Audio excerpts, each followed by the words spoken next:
Ladies and gentlemen, welcome to the Pudding Boys. Pudding Boys. Pudding Boys. Pudding Boys. Podcast.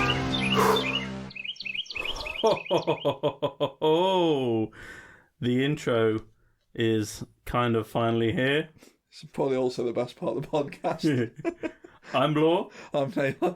And let's just start off by saying a big thank you to our good friend Matt Heald for doing that little ditty at the start for us. It's goes a long way of making the PB feel a bit more complete. Yeah, but his audible chocolate is going to really make us sound like shit. We're going to grate a lot more after he's done that than we would otherwise. I mean, we're probably great anyway. We are great, but... This week, you have finally received blessings of the champ variety. Well, not all of them yet, but most of them. How delayed are these? Lego Speed Champions. So if people... It's what all we've been talking about since we started this damn podcast. Yeah, we've only brought them up about 4 or 5 times. An episode. Yeah. Yeah, I think the problem is that everyone wanted, and also that sweet-ass gift. Oh, yeah, Jane Goodall. Yeah, the Jane Goodall. It looks good on my desk. Yeah, it's downstairs next to Hogwarts. It should it's fine. be. It'll stay there for a while. Yeah, people will see that. They'll look her up and they'll learn something. The people that frequent my living room. I looked her up. I learned something. Okay, what have you built? What arrived? What are you waiting on? Tell me. So far, I built the Ferrari.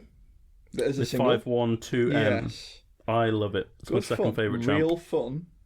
The car doesn't fizz me, but we've talked about this before. You are more of the oldie kind of weird and niche. I like my modern supercar. I'm a bit boring. Don't get me wrong, I like modern supercar, but modern supercar is modern supercar. It's quite boring, yeah. They're interchangeable. Yeah. The Huracan, the Jesco, and say that. Built the Mercedes twin pack, so you get the F1. Yeah.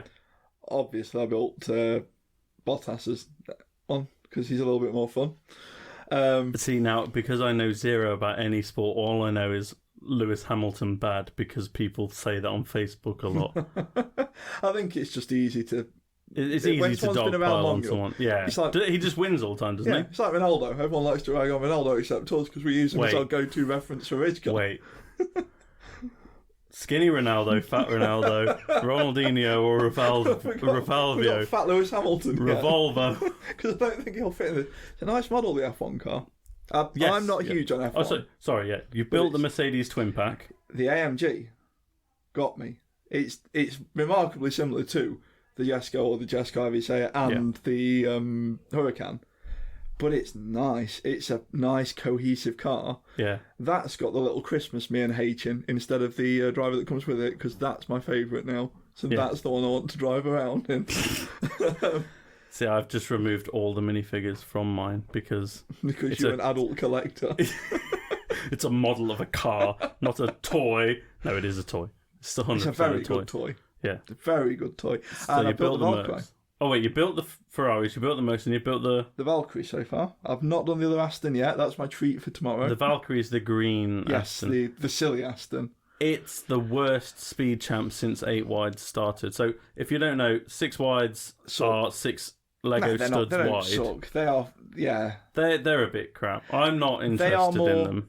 They are very much more toy. You get some accessories in them, but you get like a starting line. You get like a wind tunnel thing with one of them, and they're very much toys. They fit in your Lego City a bit better, whereas the 8 wides are more detailed model cars. Of car. Yeah, I think the Valkyrie is the worst speed champ since the 8 wides. I was expecting to dislike it more. Some of the build techniques are fun. Some of the build techniques are interesting. I don't know about fun. Well, that's because you don't know about fun, full stop. Fuck you. But I don't like the car. The car looks stupid. It reminds me, do you remember Renault's? I think it might have been Renault or Citroen. I think it's actually Citroen.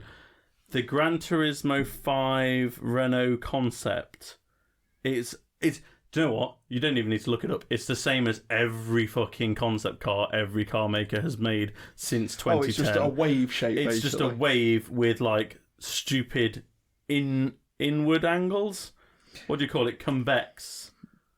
Is that when they go in? All the car guys are just like flinging their laptops out No, the window. it's always crap, and there's like a line of neon on it. Yeah. They all look like Tron farted them out. They do. Tron being the main character of the film Tron, I assume. I have it's seen a story Tron. of one man's journey through Yeah, space. Tron is the story of a man's journey to drive a motorcycle, I think. I think it ties into Mad really Max. likes concept cars. Yeah, but yeah, that's what the Valkyrie looks like to me, and the Lego model doesn't do a good job of capturing that. But if it did, I still wouldn't like it that Yeah, much. that's fair. It looks like an arrow because it's got such a hollow sides on it, Yes. and the real car does I too. think they did a good job of capturing those, Yeah. but it just doesn't make a nice car. I don't like it. No, if I had it, I'd sell it and get something nicer. What? So that's all you put. You put 5. So far, we've 4. 4. I've got one sat on my office floor at the minute. Which is the other Aston Martin, Yes, which is the the Vantage. Vanquish. Vantage? Yeah, you're right. Normally I'll Are wait you? till Number of the Beast and you'll see how right I don't think there's going to be much argument this time. No, we haven't argued on Number of the Beast for quite a while, and I think that's a little bit worrying. I feel like we might be amalgamating into like a blobular Naylor entity. I think that's going to split again next album. Yeah, I think there'll be some shit. It is because I got some shit to say about I Dust. bet you fucking have. It's all wrong. I got some dog poo to fling at the windows. Oh my god, completely separate thing, but I've just enjoyed this too much to keep it out. Mm-hmm. Do you remember in Parks and Rec, there's an episode where the kids are going in bins, getting dog shit out and throwing at each other? Yes. And Leslie gets dragged into a dog poo fight using the bin lid as a shield. It's got, if you haven't seen it, I mean, you're like me and you've been living in a cave for the past 10 years. Yeah, but it took me a while to watch it first too. or second season of Parks and Rec, I like brilliant. it. It's a dinner time show. You're not watching it like sitting down to intently watch it. Yeah. But if you are like me and Naylor and you want to sit down and watch something while you eat because you're a waste you don't of want to hear space. chewing, basically. Yeah. Yes. Yeah. I don't want my wife to hear my chewing. I don't want She'll to realise that I'm a fucking animal. Sentence with Yeah. Yeah. no, the local town. Yeah. Are you describing Parks and Rec now? Because I had more Lego talk. No. Okay. Oh, sorry. No. That episode, the dog poo flinging. Yeah. I thought that's a bit much. That'd never happen in the real world. Oh. Local town. No. I'll tell you later which one. You'll be able to guess. Kids going in bins flinging dog poo around. No. Oh. And I bet some of those. I know which one it is. Some of those are like double poos as well, where their dog has pooed on another poo. Oh God.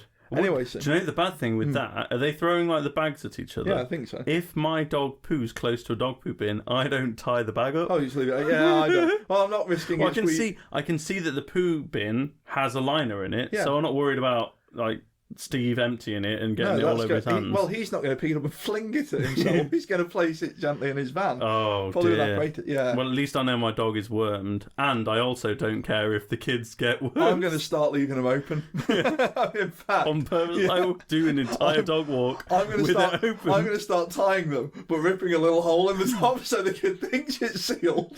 And then when they fling it, You want to rip a hole in the bottom so that when they go for an overarm, it just sprays out. I'm going to start adding water to it. Right, none of this was exaggerated, but I thought you guys needed to enjoy that. Yeah. It's happening. Kids are flinging shit at each other. Dirty bastard. Right, back to Lego, because I've got some things shit, that I need to... I got some things I need to discuss. So, after Pudding Boys last week, yeah, if you don't know, speedchamps are great, but the creator line of vehicles... Are almost as good as Technic. Fuck you. They're better. They're better. Don't even. So... I built the Vespa that's not creator expert, but it's in scale and suits the line. And they can do that again. Any motorbikes they want. It's way better than the Harley that was not in scale. For £9, for £9 Great British pounds. Yeah, $8.99. That's a ridiculous deal. It's phenomenal. I spent that today in IKEA. Yeah. On coffee. And you didn't buy anything. Buns and donuts. Yeah. Because I'm a pudding boy. Yeah, obviously. I've got a whole personality and I'm slightly... So I built the Vespa. And that got me fizzing.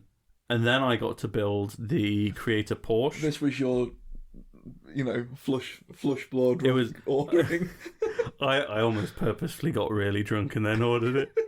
Because I couldn't pull the trigger I got otherwise. The WhatsApp message with your order is on the way.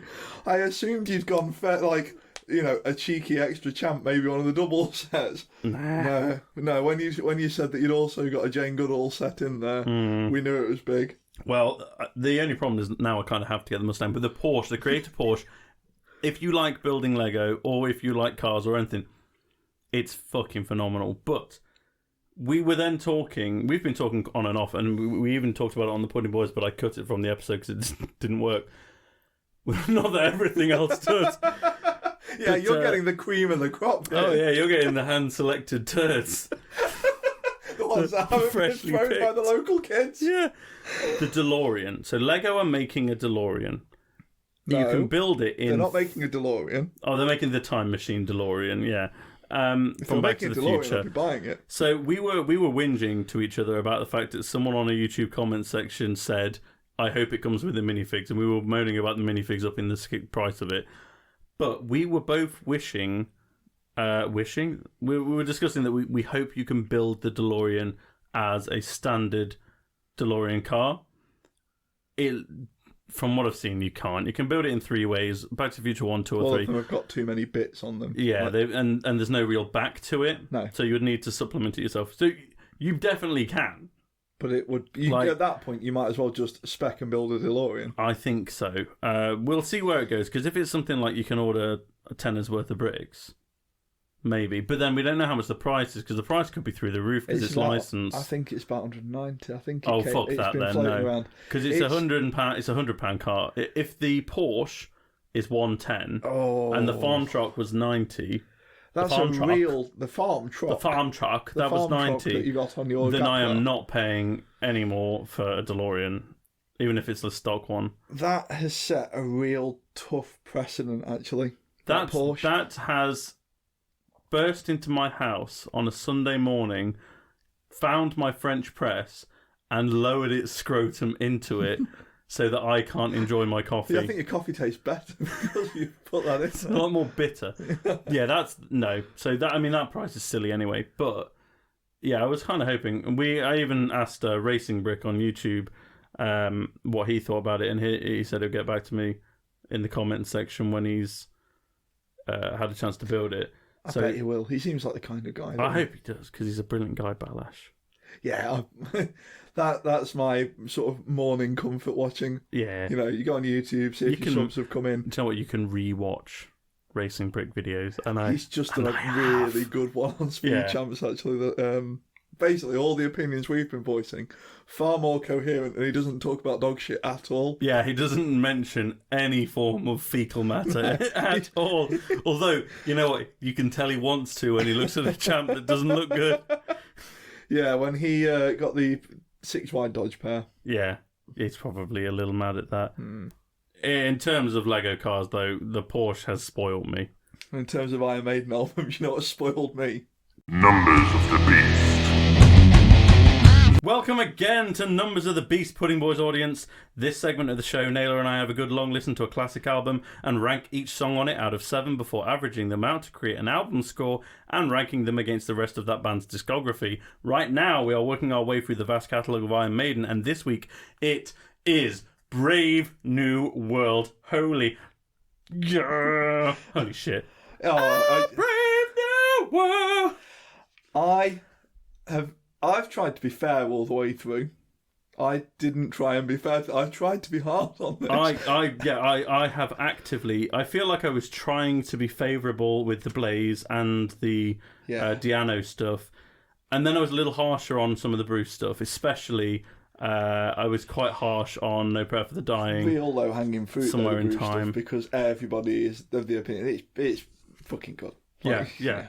Brave New World, however, is mind-blowing. Now, let's preface this. We've already said we are not music historians. We are not experts in our field.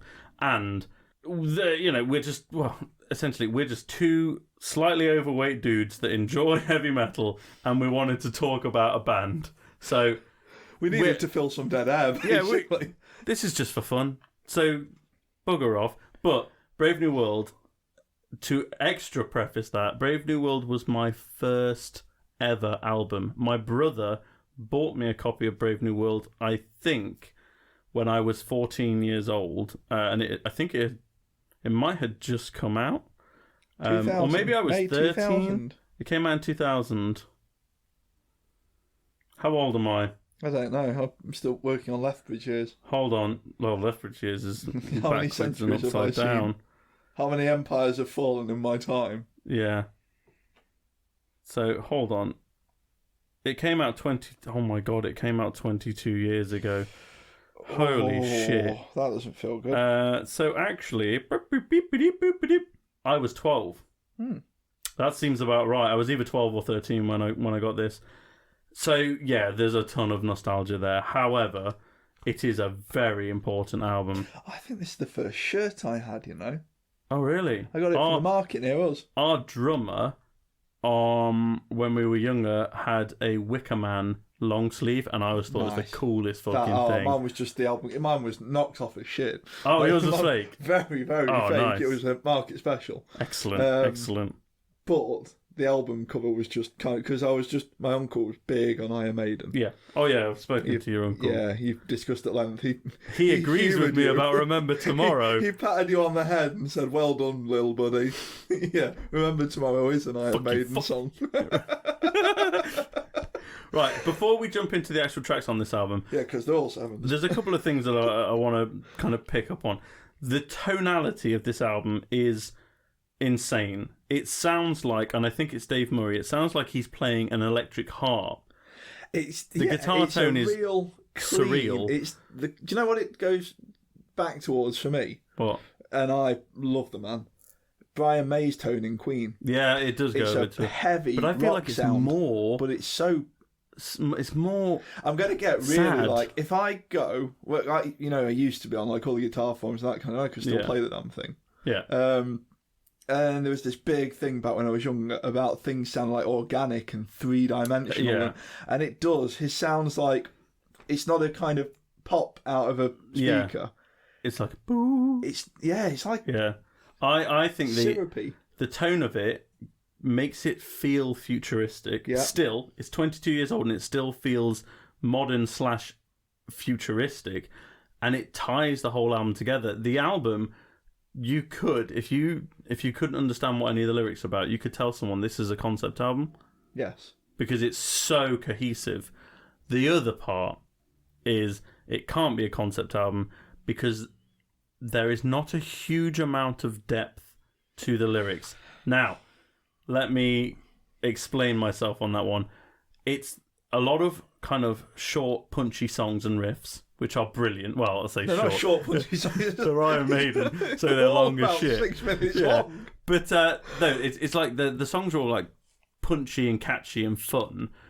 However, even on the last few Bruce albums before Blaze came in, Maiden had kind of slowed down on the poeticness and they were getting literal. We've said this almost every week.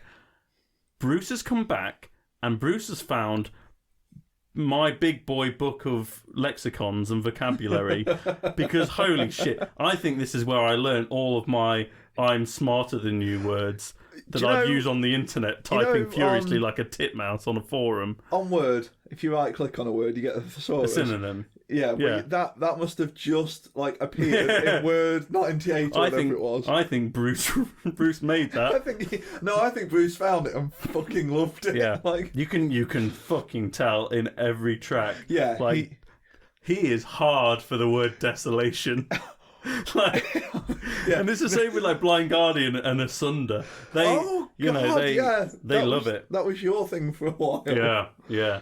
Oh man, but yeah, it is very poetic. So I'm not saying that there's no depth. I'm just saying that the concepts of the songs don't have maybe as much depth as say like Rhyme of the Ancient Mariner or anything on Seventh Son. The story is a little bit more on the nose. Yes. The story's still on the nose, but the lyrics have definitely repaired themselves and are actually probably more complex English language-wise than ever before. Yes. Let's jump in. because we've just spent 5 minutes tickling I hope you guys- tickling this album's sack. We did say it was going to happen. We could do with the thesaurus function for the word 7, because Yeah. I think we're going to be saying that Yeah. quite a lot. The Wicker Man. Is a 7. It's a 7. It's one of the greatest singles Iron Maiden have ever released, and it still is understated. Oh, it is. It's Because it's not one of the old Iron Maiden, and you know all the teenagers, and let's be honest, every teenager's into Iron Maiden as their first band, because it's my they're first out band. there. Yeah. They're out and there, they're yeah. better than Metallica. Oh, yeah, obviously, it's not up for debate. We're not doing this for Metallica. No, I'm not I don't doing want to this. have to listen to them. No, I'm not listening to... We do Metallica's 3 albums, we'll do it on them. Or 4, I don't know, I don't care. Put them all in the bin. I've lost, yeah. Wicker Man is best single. Wicker Man is best single. Bruce throwing a balloon around like an angry Beating the shit ape out of child its is obstetric brilliant. ball.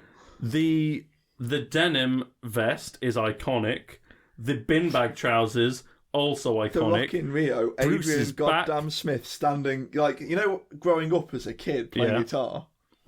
Hold on, I hadn't finished No, but discussing you Bruce's said look. denim jacket. He's back with short hair, Oh, yeah, actually, and he do you made know it what? look like that was the new kind of heavy He metal. broke the line between you either get long hair or bald guy club. Yeah, and he came back with short hair, And did and it he better than still- everyone with long hair. still ruled. Nah, okay, like, when he said denim vest, the Adrian Smith at Rockin' Rio, like, this dude, he must have been in, like, his mid-late 50s by the time this came out. Yeah. I don't know. Low-strung strat, just Weird hundreds silly of thousands scarf of around his people. head, Adrian Yeah, Smith but usually. holy shit, that intro riff. Yeah. Aces High, I think, is my favourite Iron Maiden song, but this is the one I always put on first if I'm having a Maiden day. I just think Still. Wicker Man's just Ghost the Navigator. beautiful. Ghost of the Navigator's a 7. It's an 8. It's an 8. The Wicker Man is one of the greatest singles the ever Wicker Man released. is a quick punch on the nose. Ghost of the Navigator is one of the greatest Iron Maiden songs ever written. The Ghost the Navigator is one of the greatest songs ever written. Yeah, it's fucking brilliant. Dude, by the way, there's a couple of people out here I know, and I'm sure there's more than I know, that don't really listen to Iron Maiden, and they kind of just sit through this section, and that's fine. However, I promise you, go away, stop the podcast now. Pause the podcast. Stop it right now. Go and listen to the album Brave New World by Iron Maiden in full. I don't care what music you're into. This is phenomenal. You will find something to love in almost every single track on this album. I think that's the thing. Like, It's for everyone. there's This so album is much for going everyone. on. Yeah. Ghost the Navigator. We've talked before, like a musical journey kind of thing. Navigator's gone. I always think of this as a much longer. It's 6 minutes 50 Yeah, seconds. but it feels like an epic. 10, 12 minutes, Yeah. and not one of those is wasted. No. I don't. Do you know what? I don't know if Ghost of the Navigator is actually based on something, but it's a cool little premise, cool little story. Brave New World. 7. It's a 7 because it's the greatest title track ever written. Now the chorus is very on the nose. But- It's A Brave New World over and over again, and This was written. I think though this is the epitome of a band realizing that actually 100,000 people will come to see us yeah. and will sing every word. I watched. And funnily so enough, this is a group chorus. I watched the Queen film. You know I'm going on a May trip here as well. Yeah. But We Will Rock You. Apparently that was written so that the fans had something to kind of I can join believe in that. with. Do you know what? That's one of the Queen songs that I never play because You've heard It's a it bit boring, yeah. every time you've seen an advert. But Brave New World's intro as well. They're like dying swans, twisted wings. That's a shower classic. if you needed something like as a band, you take like a little pause. Yeah. All the lights come down. Hold you on, take the boys. little plink. Bruce has got it for Bruce 30 is gonna seconds. But then, holy shit, everyone in that crowd gets to join when the rest of the band kicks in. Yeah. Again, It's phenomenal. It's phenomenal. It's so a 7. much Did I going say on. it's a Yeah. 7? Blood Brothers.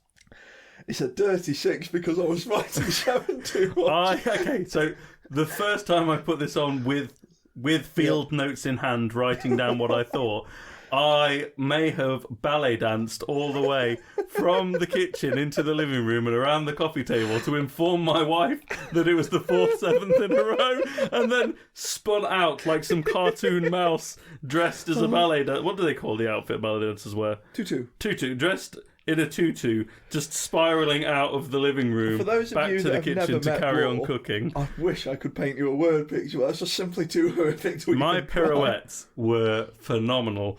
Yeah, Brothers. Once again, Brothers.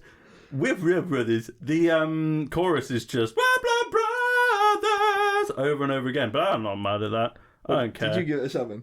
I gave it a 7. I gave it a 6 Because you're a goddamn asshole. Oh, no, my logic was I liked it slightly less than the other three. Now, the other three are 8 minimum, but Yeah. we don't do 8. So I had to mark it down a bit. Yes, I don't believe Blood Brothers. Brave New World. I feel like it's about Brave New World, the book, as much as any Iron Maiden song's ever about the thing that they're writing about. They're very loose on there. This is about this, unless it's war. Unless it's war, in which case it's Blood Brothers is definitely not about the play. I think it's more about the That's why I concept. gave it a 6 because I wanted to go back to secondary bored school of that. drama. The Mercenary. I gave it a 6. Now, I had it hovering. I gave it a 6 and then I lowered it to a 5 because I thought everyone's going to think that I've just some bumped kind it of up asshole. because all the way here, It's great. Though. I've It's a been good in- track. Dun, Any other dun, album, it dun, would be dun, like one of dun, their dun. best tracks. I had it as a 5 until I got here. That's the one that I was muttering to myself about when I came in. Yeah. So I can't leave it at that. Yeah, it's got a very good intro. It's not They as all do. good as the others, and if, Yeah. but that's the problem we've got here. Ranking against the rest of the catalogue, Yeah, it's better than most of the rest of the catalogue. it is so better good. than most of the rest of the catalogue. Dream of Mirrors. That is a 10. It's a 7. This is but the 7 this doesn't is come the close. spit on the inside of your car windscreen. I have screamed that I Yeah. only dream in black just and as white. and it just starts like straight Do you know- away, just full throttle. I've talked to you a little bit about like how people deal with problems and that kind of thing. You can either be sad about things or you can do the whole kind of righteous anger kind Yeah. of things. And this is one of those that, if you're trying to get into that kind of, kind of, Yeah. Oh, you can you can get you can real put some pumped stuff. to You this. can repress some shit to You this. can get mad, but in Yeah. a very fun way. You can force it down deep You can inside. tear your vocal cords to The the... Fallen Angel. I give it a 6 I because gave it I a 6. really It's enjoy fucking it. great. It's great. As you said for the Mercenary, which I feel like an idiot for giving a 5 to. I just don't like it as much as I do Brave New World and Ghost of Navigator. That's the Those two lower other things around them, and if they were on like Iron Maiden, if they were on the first album, every song since will have had to go down one. Do you know, I think this is one of the... I said to you on the way here, I deliberately haven't listened to this album while we've been doing because the it rest would of the Numbers of the destroy Beast, other things. because we'd be getting... It wouldn't be fair. It's phenomenal. So much better. The Nomad. I give it a 5. Whoa! I give it a 7. The Nomad's one of the best. It's... Do you know... You're right. Do you know what? You said we're not... A 5 for Nomad actually annoys me a little bit. It's so good. It gives me such Dune vibes. I thought I liked it more than I did. I came steaming into this expecting to give it a 7. It's not as good There's as some the rest words of the that I need album. to say to you, but the explicit checkbox on this podcast Doesn't cover those. doesn't cover what I want to say to you right now. And do you know what? I think by this point, I'm going to be perfectly honest with you. I would have given it a 6, but I think I Elsewhere. was trying a little bit Yeah, too hard no, and that's the same with me for the to come Mercenary. down. And also, I knew what was coming after it. Out of the Sun, right now, Out of the Sun Planet is a weird one because Careful. as a kid, Real careful it was now. my favourite song for years and years and years and years.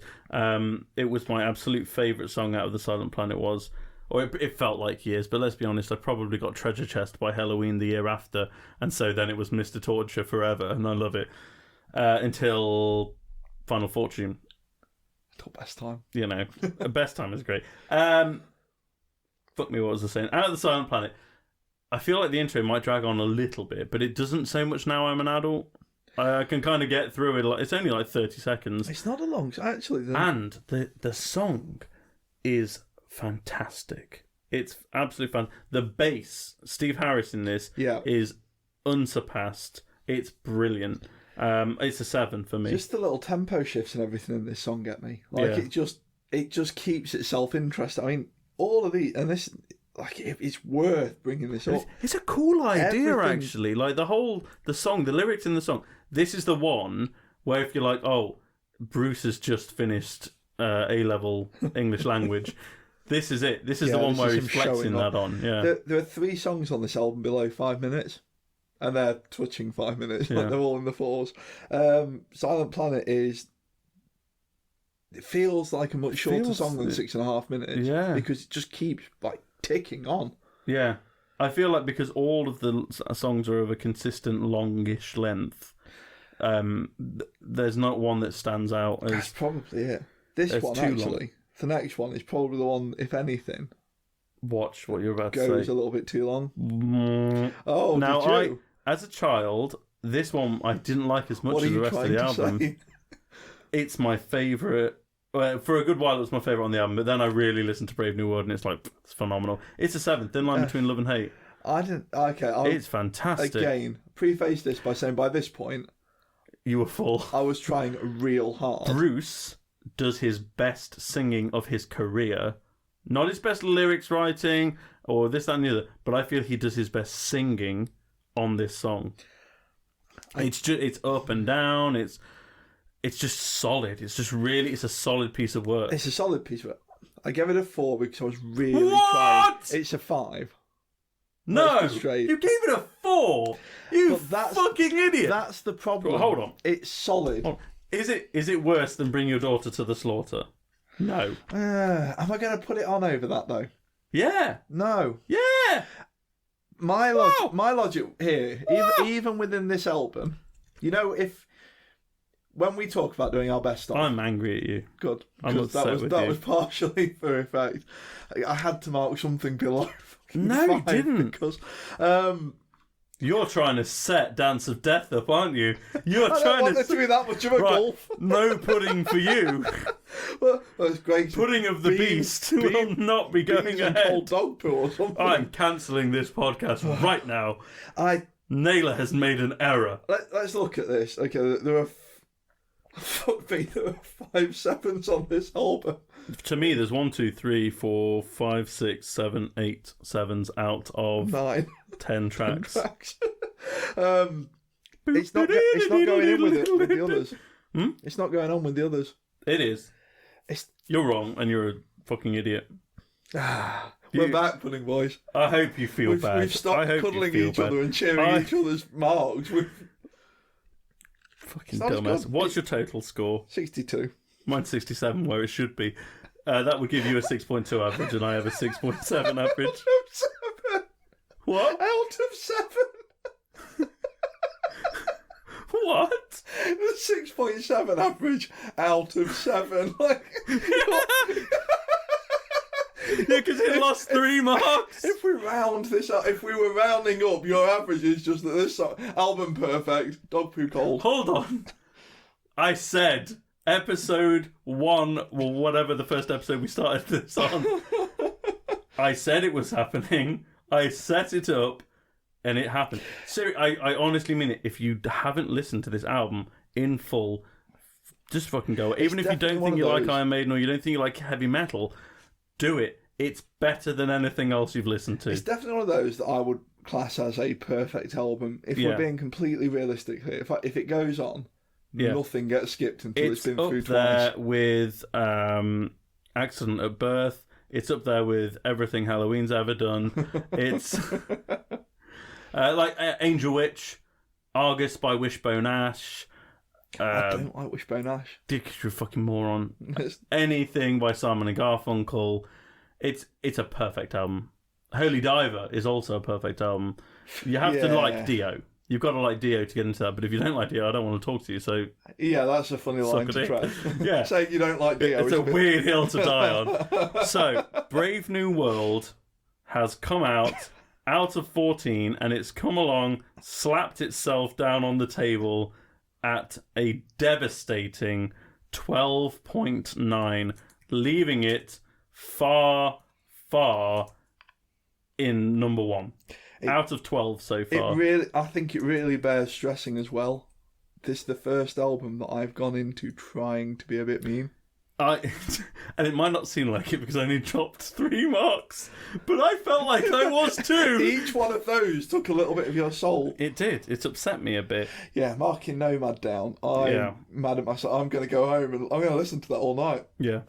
In order, the best Iron Maiden albums are number 1, Brave New World, number 2, Seventh Son of a Seventh Son, 3, Power Slave, 4, Number of the Beast, 5, Peace of Mind, 6, Fear of the Dark, 7, Iron Maiden, 8, Virtual 11, 9, Killers, 10, X Factor, 11, Somewhere in Time, and 12, No Prayer for the Dying, with less than half of Brave New World's score. But that feels fair. I feel like that justifies that the scoring works, because if Brave New World is a 12.9, No Prayer for the Dying is a 5.6. Yeah, no, that is bob on. That's spot on. You're absolutely not picking spot on. anything off that over your least favourite song on. No, which is why you're not going to pick Bring Your Daughter to the Slaughter over Thin Line Between Love and Hate. Apparently I am. Naylor. Yeah, apparently you are. Well, your apparently, best off's just going to be you're a Brave New World. hippogriff.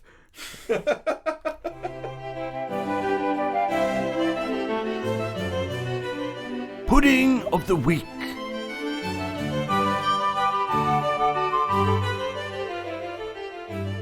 Welcome back, fellows. It is I, Thomas Lethbridge, and I am once again here to bring you Pudding of the Week, the segment of the show where we learn a little about a delicious dessert from around the globe, and Naylor ranks it on a scale of his choosing.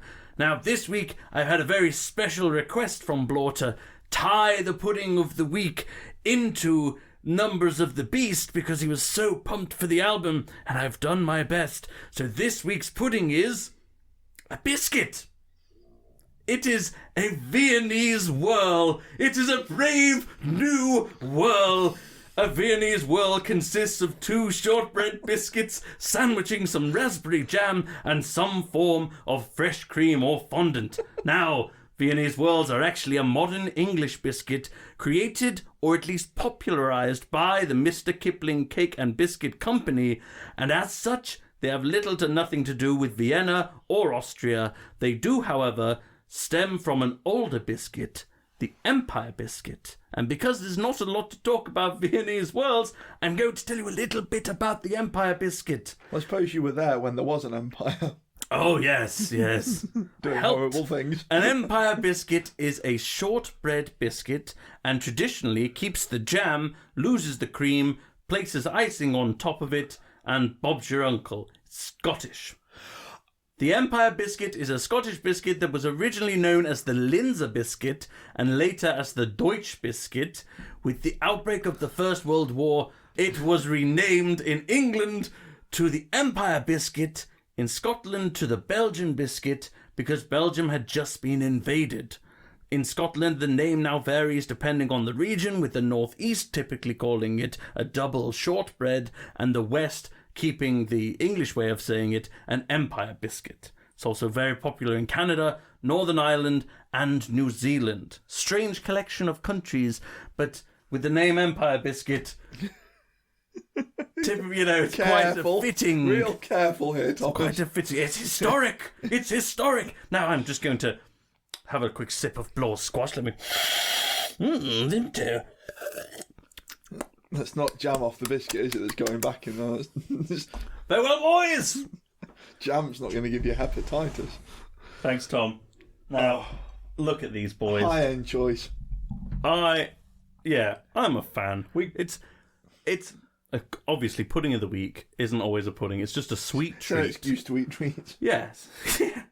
I grew up on these. And you wouldn't have this for pudding, but if you had this with a cup of tea, I feel like you were fancy if you had these as a kid. I don't remember ever having a pack, because you only get 6 of these in a pack. And that's one tea time. Well, going back to the whole crumb caramel thing. Oh man, yeah. It's still kind of shortbread, isn't it? More buttery, less hard. Yeah. Oh, that was strong. So they're way better than I remember. Although, have another. My friend, have another biscuit. Uncle. I am far prouder of Tom for coming up with Brave New Whirl than I should be. You've Tom has Instead, he's really been pumped about this week. Yeah. I've been... This album's great. This is a great That's just a biscuit great treat. cake thing. Like, by the way, you have to get these in the cake aisle. Because they are the Mr. Kipling cake and you biscuit know, when company. you go like the whole biscuit or cake kind of thing, you know, like the Father Ted route. I think these kind of transcend it a little bit. Like, you're not going to feel like you missed out. If you had this, somebody's had a square with Battenberg and somebody's had a, you know, one of those ones with the chocolate in the middle. This feels like if someone was giving out the slices, yeah, you've got this. Now, if we had to legally define it like that Jaffa cake thing, I think this would be a biscuit. But I ain't gonna shit. It could go into. It'd be a bit like. I will put that into very quickly. It'd be a bit of a dance to get it back out in time. Bit of a dance of death. Oh crap! Hold on. Rewind, everyone. If you fancy listening alone at home and making your own uninformed judgment, next week's Numbers of the Beast will be Dance of Death. Please listen to it, because I've got some hot takes on Dance of Death, man. But right, back to Pudding of the Week. Probably. We're hopping between segments. Pudding of the Week. All right. Everyone wants to hear that. The iconic clip smack. Oh, that deserves it. They are, you know, nip down to your local large chain supermarket, pick up a little 6-pack and just go to town on them. If you were handed one of them, and this is what I thought when I was buying them, if I was handed one of them after Sunday dinner at home when I was a child, I would be like, that's not pudding. I would eat it. I wasn't ungrateful shit. I would have got hiding if I'd said that, but I might have thought it. However, just having eaten it, I don't think I'd have been that mad. If you got a couple of them, if you got a little plate at of them, least 2. Yeah, little plate of them with your tea afterwards. It'd been a big Sunday dinner. You know, if you so didn't you've have sat room for about 45 minutes before they've been brought out. Not an hour. I'm not waiting an hour. No, then after that you're gonna have to have like tea before you have your tea and cake. Just fun. Real strong. Not much history though. Not as much history as I thought it would have. Do you know though? And it's weirdly enough, Empire Biscuit. I've seen. If you've ever seen the show Still Game, I've heard of it. Quite funny actually. It's set in Scotland. These two old fellas podding about the place, getting into scrapes. You know, pudding boys in like 40, 50 years. I will be here. Yeah, still probably talking about how good Brave New World is, but Speedchamps will be 12 wide by then. And Brave New World will still be the hottest shit. Yeah. But no, that's where I'd first heard of Empire Biscuit. I had no idea what it was. No, so yeah. And now you do. It's one of them, but remove the cream, put icing on top, and sometimes a glacier cherry. Apparently. Oh, that would I know. I like finish things off. I could quite honestly sit there and just. I've bought them for baking, but I've smashed the tub of glacier them cherries. And what are the ones you put in cocktails as well? Are they not the same? No. They're like Morel. Morella. Yeah. Something. They taste like marzipan, and they're a lot of fun. Yeah. I've bought them great. to put in things, and then I've just put them in me. Hopefully your mouth. How did Thomas get back in so quickly? What's this week's scale? Well, since we've gone real fizzy on just the whole Numbers of the Beast thing, is it themed as well? I'm just going to rank it on the scale for Numbers of the Beast. Do you want me to turn the charts? There you go. So where are you going to place these? And let's Numbers of the Beast it amongst all the puddings that we've had. Where is this going? Okay. We've had some good and we've had some stinky puddings. We've had some real special puddings. We've had some Brave New Worlds. We've had some railway cake. We've had some surprise hits like the creme caramel. Yeah. We've had some real stinkers like No Prayer for Them. That smashed chicken. No Prayer for the Dying is Tabuk Gog for the smashed chicken. No Prayer for the Tabuk Gog soup. Somewhere in bean paste. But I feel like the Middle East definitely came back and redeemed itself with the I can't remember what it's called, the one for Ramadan, the breaking the fast one. The small pancakes, something in. They got cream or something in them, haven't they? Yeah, that was. And actually, cream. Things like the Turkish delight, kind of. Yeah, we've had profiteroles as well. Oh, I've had profiteroles. I think it's time for us to do something gross again, but I just haven't had time. I think Thomas is building. Funnily enough, not many places advertises things as being a bit weird and gross, so it's hard to find them. Yeah, the bean paste aisle isn't really well stocked in the local Tesco. Oh, with that in mind, They are one of those they're one of those things that you trot out and everyone sees them and think, okay, yeah, that's a nice, little box of treats. But then you get one in and as soon as you put that to your mouth. So if we go on this, it's not a Brave New World. No, it's not Brave New World is a big special event. I can't. Obviously, you get to rank it, but I can't see it hitting Power Slave. No, Power Slave and Number of the Beast. You kind of know you're getting a bit of a special boy. Like they are again. You looking forward to those. You're going out of your way to listen. You to saw that being prepared in the morning, and so you wolfed your dinner down just to get to it. Yeah, exactly. You saved room. You didn't go for seconds on the mash. I think I know what you're picking, and I think I agree. I think I'm gonna put these somewhere around a Peace of Mind. I thought exactly a Peace of Mind. I don't want to go too big. They are a biscuit cake aisle treat. Yeah, it's a mass manufactured biscuit. Like, let's not blow our load over it. But they come in much stronger than you expect them the to. The flavour is of the jam-ish fondant, whatever See what it is. I said about jam? Like 10 jam is episodes great. ago, jam is good for staple pudding. And Peace of Mind was like that.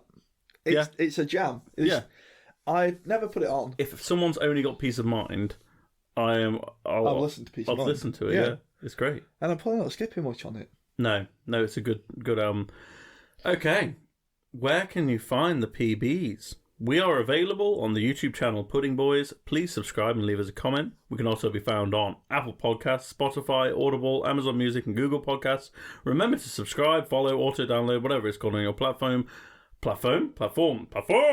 so you don't miss an episode. Also, if you've got to get those voice rights there, Angel. Yeah. If it's an option on your platform of choice, please feel free to leave a glowing review. We are also on Instagram and Facebook, which is a fun place to check out the sometimes quite strange piece of artwork that I create for every episode. And I'll be honest, I was proud of Tom, not myself. I was proud of Tom for Brave New World. Probably prouder than I should have been. However, this week's piece of artwork is phenomenal. I will toot my own horn. Oh, fair enough. I put a lot of effort into that. It's going to be cheap and tacky and low budget. That is very good. I really, really like that. That might be my swan song. Oh yeah, you're not what the Carcass album or oh, we could do Carcass. Maybe not second. Yeah. Later. That was fun. Yeah, you need to follow us on Instagram so you can see that because it will blow your mind. Or watch it on the YouTube video. However, I think the Instagram one's going to have a little extra detail on. So, you're going to do like prints of that one? No, I think I'll get sued. But if you look at the YouTube artwork and then you look at the Instagram artwork, there's a slight difference because one works on Instagram, it doesn't quite work on you. You're boring the gang now. Look, follow the Pudding Boys everywhere. Bye. Fucking hell.